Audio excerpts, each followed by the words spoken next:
Hello everyone, Ryan here with Product Impressions. I recently got a chance to try the new GoPro 12. This is the full accessory special bundle, so it's got all manner of handlers and head straps and extra batteries and stuff like that. So I have personally never used a GoPro before, so this is going to be a new experience for me, but Best Buy was nice enough to send this to me to try out, so we are going to go ahead and give this a try, and yeah, let's see what we think. Alright, I'm out for a walk and we're just going to take this opportunity to cycle through some of the settings on the GoPro Hero 12. Right now this is just a standard setting and I'm holding the camera on a small handheld tripod. There's no cushioning, nothing to absorb the shocks other than the fact that I'm holding it on the little tripod. So yeah, we're going to test this out, see how image stabilization is and all that kind of stuff. The previous one was a standard wide, now we're up to a super view, so we're going to see how this differs. It says that it's a little bit taller.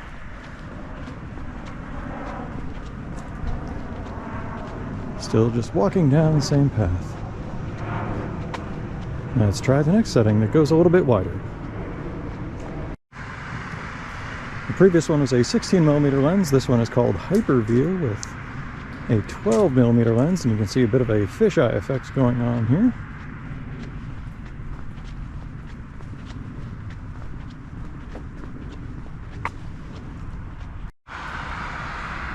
This one is called Linear with Horizon Lock, and so it is supposed to maintain the horizon being level even if the camera shakes a little bit. So this may be where we see the image stabilization coming in. I'm not entirely sure. I'm going to find out when I'm watching these with everybody else.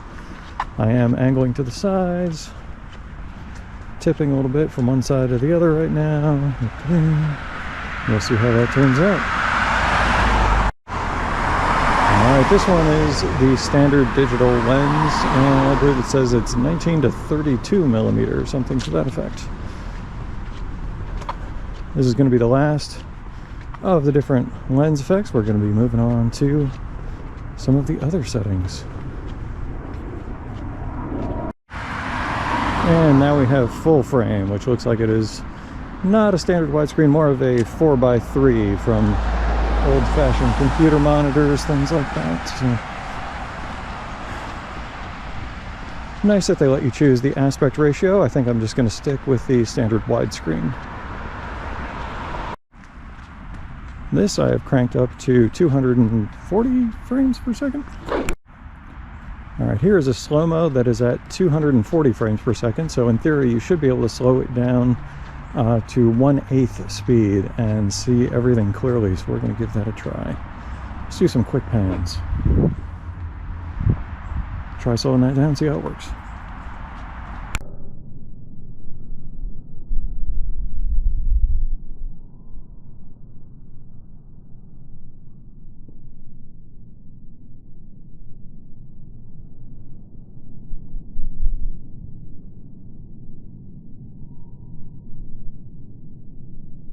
Way that I could test the audio for the GoPro camera is to compare it against other audio sources. So I'm recording on the GoPro camera on my normal Pixel 7 with a Rode mic connected and using basically professional audio recording software and equipment. This is like a $400 microphone. It's running through a $200 preamp going into a MacBook computer. So yeah, we're going to compare all of these.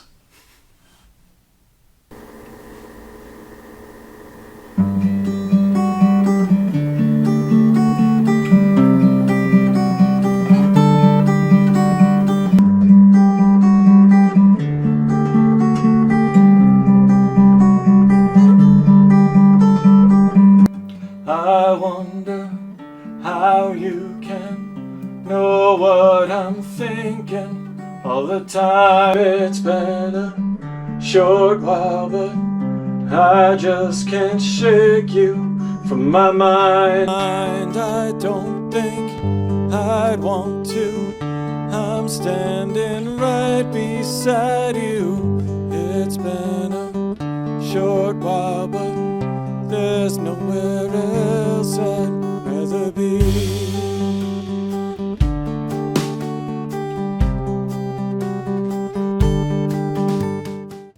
I've been editing the footage that I've taken with this GoPro camera, and I must say I am quite impressed. It is really nice. These are fantastic little cameras. I'm not sure if it's really worth having something like this as a point and shoot. I think a phone is still probably going to be a little bit easier, a little bit more functional, rather than having to turn this on, switch over to the camera setting, and then start clicking away. But as you could see here, the pictures look really nice. They turned out pretty well. The footage worked really well when I pumped the frame rate up to 240 frames per second. I slowed it down to 12.5%, which is 1/8 speed, and sure enough, that came through perfectly clearly. All in all, I would say this is capturing some really great video.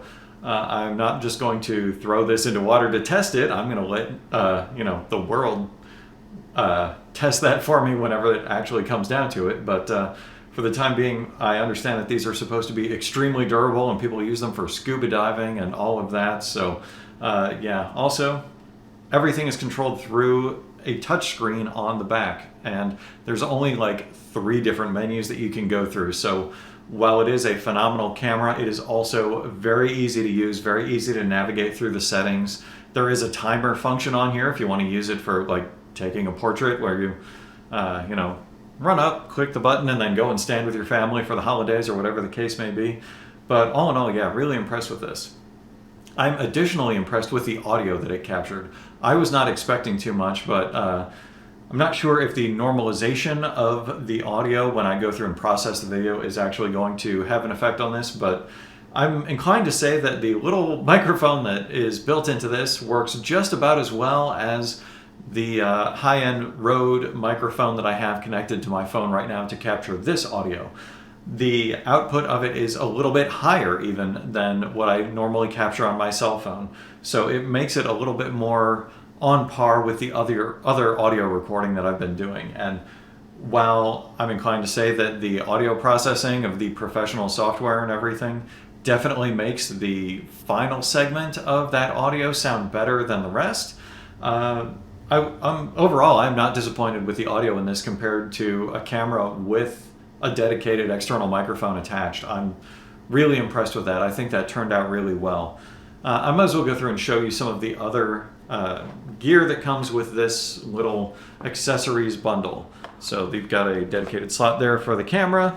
You've got a couple of different mounts. This one appears to have a sticky back on there, so if you want to attach this permanently to something like a windshield, rear window, whatever, if you want to use it as a dash cam, or it is curved, so I'm guessing you could also use this to permanently affix it to a helmet if you are doing wonderful tricks on skateboard, bike, whatever the case may be.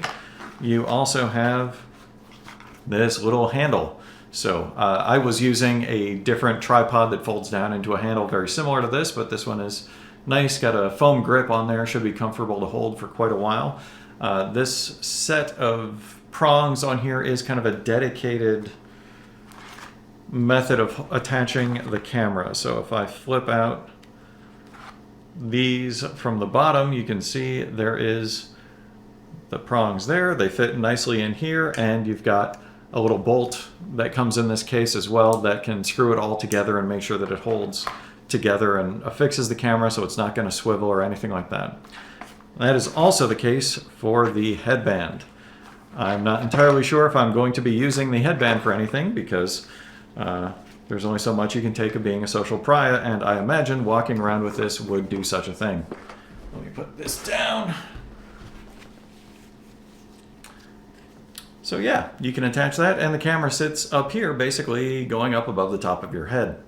So I guess if you are by yourself walking around and don't care if people are staring, you can probably do that. If you are with your family, probably not. You might get some questions around the dinner table, some odd comments repeatedly for a while, I would assume.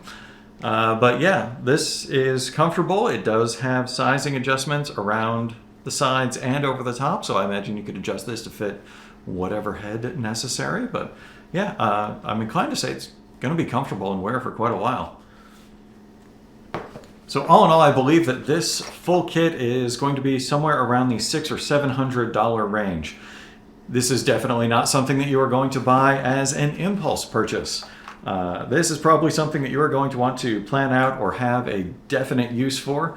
I know I've had some people say that they use them for scuba diving. I could imagine that being a wonderful use. Capturing that kind of beautiful footage under the water, I imagine that would be phenomenal. Also, if you're doing any kind of extreme sports, this is kind of the standard go-to that you are going to want. But yeah, everything packs away in this nifty little protective kit quite easily. There we go. So yeah, all in all, I am really impressed with this, and I think I'm going to be holding on to this just because the camera is so much better than my cell phone for capturing video footage. It's entirely possible that all future videos that I record from this point forward are going to be in 4K. So yeah, definitely pleased with this. If you have any questions, comments, leave them in the comment section down below. I do my best to answer anything that I can. Hopefully this has been of some help to you. Like, share, subscribe. I will see you next time.